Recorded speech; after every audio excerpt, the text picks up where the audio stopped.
2016년 5월 9일 오후 4시 50분경 40대 여성이 자신의 시아버지 그리고 남편이 운영하는 회사의 임원인 남성과 함께 대구 수성구 경찰지구대를 찾았습니다. 이 여성은 남편이 어제 저녁 거래처 사람들과 식사를 하러 간 뒤 연락이 되지 않는다며 경찰에 도움을 요청했습니다. 연락이 끊긴 남성은 48세 김모 씨, 대구의 한 건설사 사장이었습니다. 아내는 결혼을 하고 아이가 태어난 지 얼마 되지 않아 남편이 종적을 감출 만한 이유가 전혀 없고 그동안 단 한 번도 외박을 한 적이 없었다며 불안감을 떨치지 못했습니다. 일단 실종신고를 접수한 경찰은 가족을 집으로 돌려보낸 뒤 곧바로 남편 김 씨가 사라지기 전 마지막 저녁 식사 자리를 함께했던 거래처 사장들을 대상으로 조사를 시작했습니다.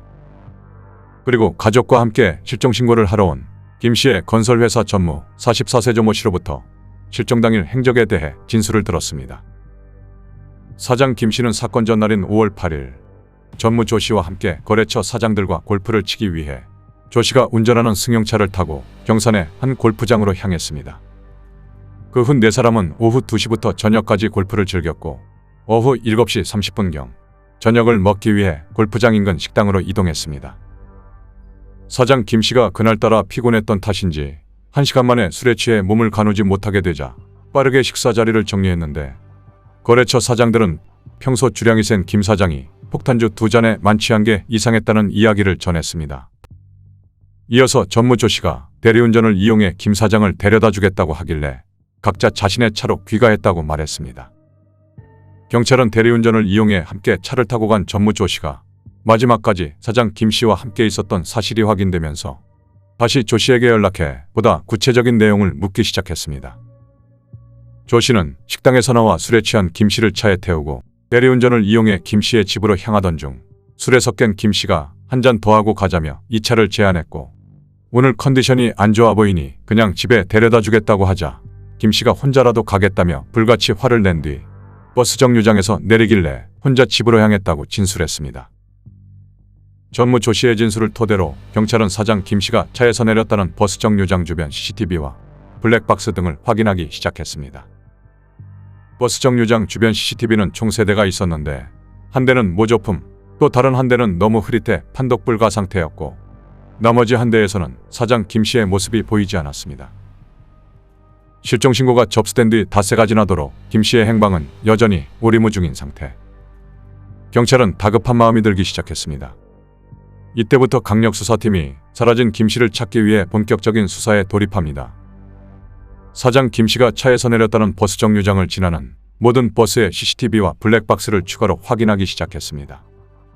그런데 전무 조 씨가 김 씨를 버스 정류장에 내려줬다는 밤 10시경 조 씨의 차량이 정차한 것은 확인되지만 김 씨가 내리는 모습이 보이지 않았습니다. 조 씨의 진술이 거짓으로 드러나자 경찰은 곧바로 조 씨를 만나 차량 블랙박스를 보여줄 것을 요청했는데 조 씨는 며칠 전에 버렸다고 말했습니다.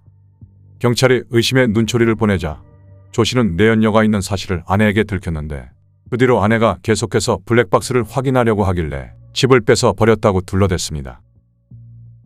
전무 조 씨가 앞뒤가 맞지 않는 진술을 하자 경찰은 조 씨를 사장 김 씨 실종 사건의 가장 유력한 용의자로 특정하고 본격적인 수사에 들어갔습니다.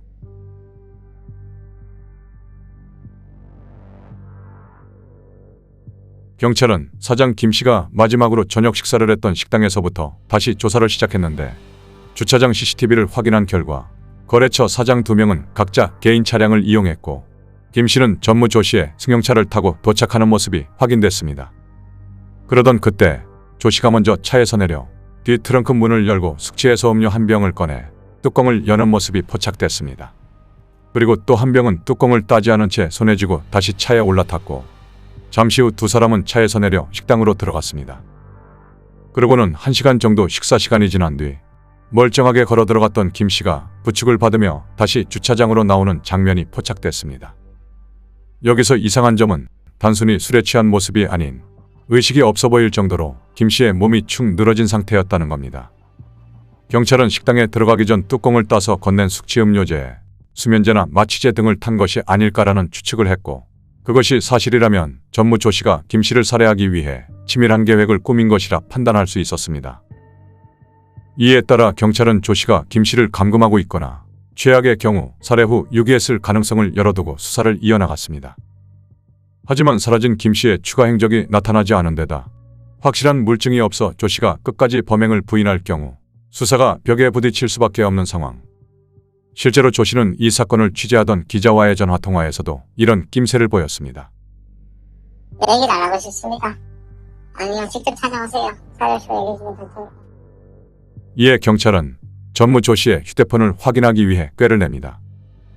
조 씨를 만나 사건 당일 상황에 대해 꼬치꼬치 캐물으며 진술을 듣고 믿어주는 척하다가 별 문제가 없는 것 같은데 휴대폰을 잠시 확인해봐도 되겠냐고 했고, 조 씨가 스스럼 없이 휴대폰을 건네자 인터넷 검색 기록을 확인하기 시작했습니다.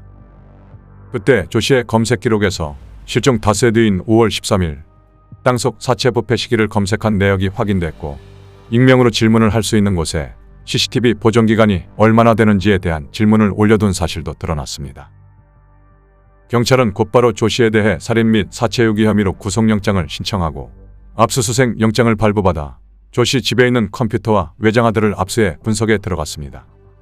그 결과 컴퓨터 검색 기록에서도 휴대폰 검색어 수사, 검색어 지우기, 휴대폰 복원 수사, 실종, 진술 거부, 묵비권, 자백, 청송 등 범행과 관련된 많은 단어를 검색한 내역이 줄줄이 확인됐습니다. 경찰은 조 씨가 야산이 많은 청송 지역을 검색한 것을 보고 이곳에 사체를 유기했을 가능성이 높다고 판단했고, 진술 거부, 묵비권, 자백 등의 검색어를 조합했을 때 김 씨의 사체가 발견되지 않는다면 조 씨가 입을 열지 않을 거라 판단하고 시신을 찾기 위한 수사에 집중했습니다.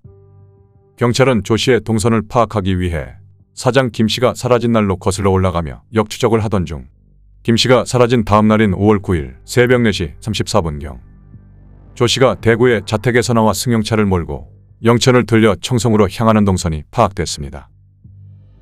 청송은 인근에 야산이 많은 지역이기 때문에 경찰이 청송의 사체를 유기했을 가능성에 대해 조사했지만 청송에서 머무른 시간이 총 38분 정도로 사체를 유기하기에는 짧은 시간이었습니다. 조사 결과 조 씨의 본가가 청송에 있는 점으로 미루어 볼 때 알리바이를 만들기 위해 청송을 들린 것으로 보여졌습니다. 그러던 중 또 다른 특이점이 발견됩니다. 청송에서 다시 대구로 돌아가는 길이 왔던 길과 똑같은 경로인데도 불구하고 이동 시간이 56분이나 더 걸린 것입니다. 이를 수상하게 여긴 경찰이 조 씨의 승용차 이동 동선을 샅샅이 확인하던 중 청송과 영천 사이에 있는 한 주유소에서 흰옷을 입은 조 씨가 차에서 내려 주유소 직원과 대화를 나눈 뒤 손에 무언가를 쥐고 다시 차에 탑승한 것이 확인됐습니다. 그후 1시간 정도가 지난 뒤 다시 주유소로 돌아와 주유소 직원에게 무언가를 건넸는데 손에는 삽이 들려 있었습니다. 조 씨가 주유소 부근에서 1시간 정도 머무른 것을 확인한 경찰은 곧바로 주유소를 찾아갔는데 직원은 조 씨를 생생하게 기억하고 있었습니다.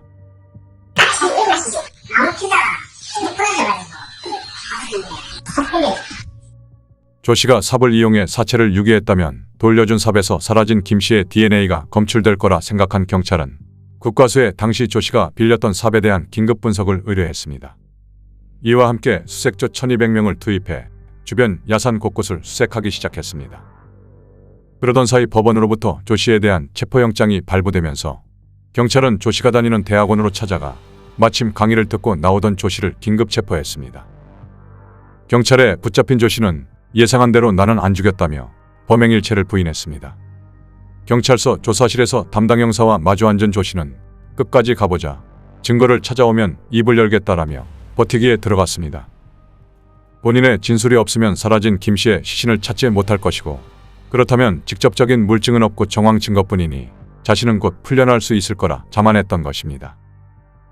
그러던 중 5월 9일 조 씨가 청송으로 가던 날 휴대폰은 대구 집에 두고 간 것으로 확인되었는데, 이때 조 씨의 아내가 남편 휴대폰을 이용해 자신의 휴대폰으로 전화를 걸었던 사실이 밝혀졌습니다. 집에 있던 아내가 남편의 휴대폰으로 자신의 휴대폰에 전화를 한 상황. 경찰은 조 씨의 아내가 남편의 알리바이를 도왔을 거로 보고 아내도 같이 범행을 한 거냐고 추궁하자 순간 조 씨는 바닥에 무릎을 꿇고 살려달라며 빌었습니다. 경찰이 그럼 시신이 어디 있냐고 묻자 경북군이 근처 산에 이름을 대기 시작하던 조 씨는 10초 정도가 지난 뒤 표정을 싹 바꾸며 다시 의자에 앉아서는 모른다, 난 아니다라는 말만 되풀이했습니다.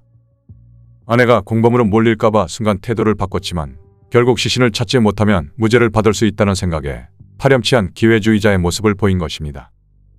경찰은 이런 태도를 보이는 조 씨에게서 자백을 받아내기 어려울 거라 판단하고 시신 수색 작업에 더욱 박차를 가했습니다.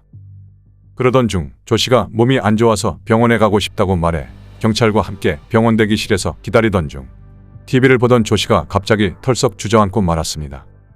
수색 작업을 펼치던 경찰이 드디어 사라진 김 씨의 사체를 찾았다는 뉴스 속보가 보도된 것입니다. 김 씨의 사체가 발견되자 그동안 모르쇠로 일관하던 조 씨는 그제서야 김 씨의 목을 졸라 살해했다며 입을 열기 시작했습니다. 순간적으로 화나서 그랬습니다. 더 이상 할 말 없습니다. 유족들인데 제일 미안합니다.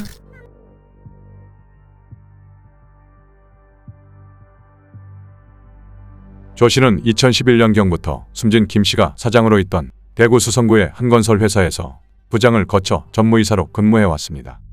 조 씨는 입사 당시 사장 김 씨가 앞으로 회사 사정이 나아지면 세 자녀의 유학자금을 책임져 주겠다. 그리고 내가 60대가 되면 아들에게 회사를 물려줄 거니 그때는 나와 함께 즐기며 살자는 약속을 듣고 10여 년간 회사를 위해 헌신했다고 말했습니다. 그러나 회사가 점차 자리를 잡아가자 회사가 성장한 것이 모두 김 씨 자신의 공인 것처럼 생각하고 자신이 고생한 것에 대해서는 도무지 인정을 해주지 않아 불만이 쌓였다고 진술했습니다. 더욱이 2016년 사장 김 씨가 세 번째 결혼을 하면서 늦둥이 아들을 낳아 가정에만 몰두하는 모습을 보이자 입사 당시 자신에게 약속한 자녀의 유학자금을 책임져 주지 않을 것이라는 불안감이 싹트기 시작했습니다. 그러던 중 사건 사흘 전인 2016년 5월 5일 사장 김 씨와 부장 이모 씨 그리고 조 씨가 함께한 식사 자리에서 사장이 부장 이 씨를 이사로 승진시키고 월급도 30만 원 인상해 주기로 약속하는 모습을 보고 집으로 돌아가는 길에 나도 승용차를 새 차로 바꿔주고 급여도 올려달라고 요구했지만 김 씨는 거절했습니다. 입사 당시 약속했던 조 씨 자녀들의 유학자금에 대해서도 사장 김 씨는 네 애들은 네가 알아서 해라.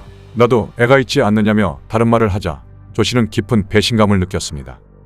당시 아파트 관리비를 내지 못할 정도로 경제 사정이 좋지 않았던 조 씨는 골프 모임이 있던 사건 당일 저녁 식사 장소로 이동하던 중 사장 김 씨가 잘난 척하고 거들먹거리는 모습을 보이자 마침내 범행을 결심합니다. 평소 손님 접대를 위해 차량 트렁크에 보관하고 다니던 숙취해소 음료에 평소 본인이 복용하던 수면제 세 알을 부수어 넣고 희석시켜 김 씨에게 건넸습니다. 이후 식사 자리에서 폭탄주를 2잔 정도 마신 김 씨가 술과 약 기운에 취해 정신을 차리지 못하자 1시간 만에 식사 자리를 정리한 뒤 김 씨를 부축해 차량 뒷좌석에 태우고 대리운전을 불러 두 사람이 근무하는 건설회사 사무실로 향했습니다. 밤 9시 30분경 회사 주차장에 도착해 대리기사를 보낸 뒤 조수석에 앉아있던 조 씨는 사장 김 씨가 있는 뒷좌석으로 자리를 옮겼습니다. 그러고는 사장님 저를 어떻게 생각하십니까? 라는 질문에 김 씨가 너는 내 종이다라고 답하자 살해 결심을 실행에 옮기기 시작했습니다. 조 씨는 김 씨가 어느 정도 정신을 차리는 것처럼 보이자 수면제를 더 먹여야 한다고 생각하고 또다시 숙취해소 음료에 수면제 5알을 넣고 흔들어 약이 다 녹은 것을 확인한 뒤 김 씨에게 술 깨는 약이라고 속여 재차 수면제를 먹였습니다. 이어 완전히 정신을 잃은 김 씨의 목에 손가락을 갖다 대고 맥박이 뛰는지 확인하던 중 김 씨가 정신을 반쯤 차리며 네 인생은 네 인생이고 내 인생은 내 인생이다라고 말하자 결국 목을 졸라 살해하고 말았습니다. 김 씨가 사망한 것을 확인한 조 씨는 그대로 차를 몰고 사무실에서 5km 정도 떨어진 인적이 드문 과수원으로 향했고 그곳에서 사람들의 눈을 피해 사체를 차량 트렁크로 옮긴 뒤 알리바이를 만들기 위해 버스 정류장에 들렸다가 집으로 향했습니다. 다음 날인 5월 9일 새벽 4시 34분경 부모님의 거주지인 청송 주변 야산에 사체를 안매장하기로 마음먹고 대구에서 청송으로 출발했습니다. 안매장 현장에 도착한 조 씨는 평소 차 안에 싣고 다니던 삽을 이용해 오전 6시 40분경부터 약 30분간 구덩이를 파던 중 삽이 부러지자 7시 20분경 인근에 있는 주유소를 찾아가 삽을 빌리기까지 했습니다. 다시 현장에서 40cm 깊이의 구덩이를 파낸 뒤 차량 트렁크에서 김 씨의 사체를 양손으로 끌고 와 옷을 모두 벗긴 뒤 구덩이 안에 넣고 안매장했습니다. 수면제를 넣은 숙취 해소제를 차량 트렁크에 보관하여 두고 있다가 인근 식당에 들어가기 전 피해자에게 먹이고 식사 중 잠이 든 피해자를 살해했으며 이후 자신이 승용차 트렁크에 시신을 싣고 다음날 야산에 안매장하였다고 자백하였습니다.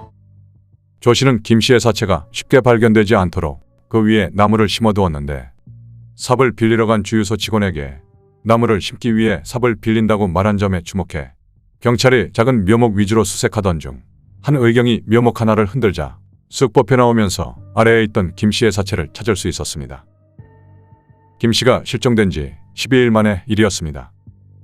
조 씨는 범행 다음날 자신의 범행을 감추기 위해 차량 블랙박스를 새 것으로 교체했고 사체가 부패하며 냄새가 나 자신의 범행이 발각될 것을 우려해 다시 안매장 장소를 찾아가 락스와 나프탈렌을 뿌리기도 했습니다. 범행 이후 시점에 피해자 새 것으로 구입한 것으로 저희가 확인했습니다.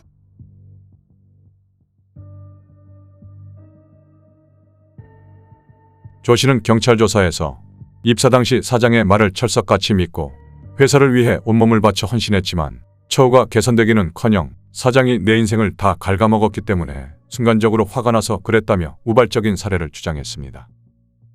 피해자의 진술로는 어떤 새벽부터 나와서 열심히 일을 했는데 자신의 처우가 전혀 개선되지 않고 어떤 작년에 비해서 원래 회사가 좋아졌음에도 불구하고 월급 인상이라든가 처우 개선 이런 것들이 이루어지지 않아서 평상시에 좀 불만이 있었던 것으로.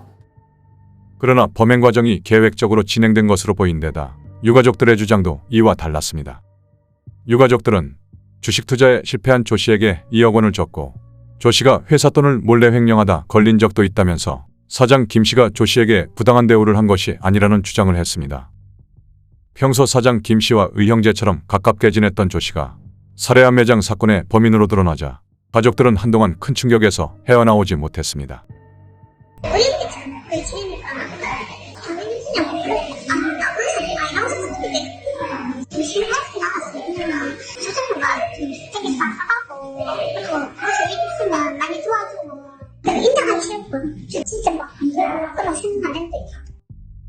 특히 실종 당일 조 씨가 경찰서까지 같이 가 버젓이 실종 신고까지 함께한 기억을 떠올리며 몸서리를 쳤습니다.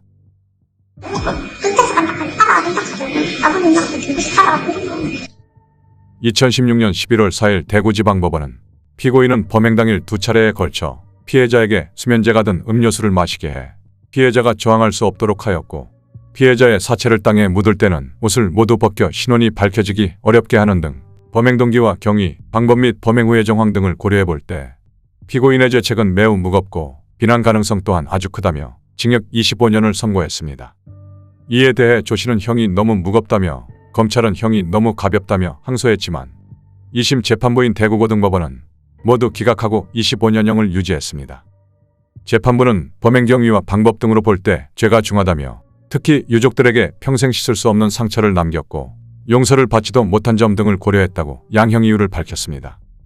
이후 2017년 7월 11일 대법원도 조 씨에게 징역 25년을 최종 확정했습니다. 범죄 전문가들은 이번 사건에 대해 본인을 무시해서 죽였다는 조 씨의 진술은 우발적인 살인으로 보여질 수 있지만 조 씨의 범행 과정을 좀 더 살펴보면 침착하게 범행을 계획한 뒤 실행했을 가능성이 크다고 평가했습니다. 사장 김 씨는 이제 태어난 지 갓 50일이 된 아이를 남겨두고 가장 믿었던 사람에게 목숨을 잃고 말았습니다. 조 씨는 한순간 남편과 아버지를 잃은 유가족들에게 평생 사죄하며 감옥에서 진심으로 뉘우치는 시간을 가져야 할 것입니다.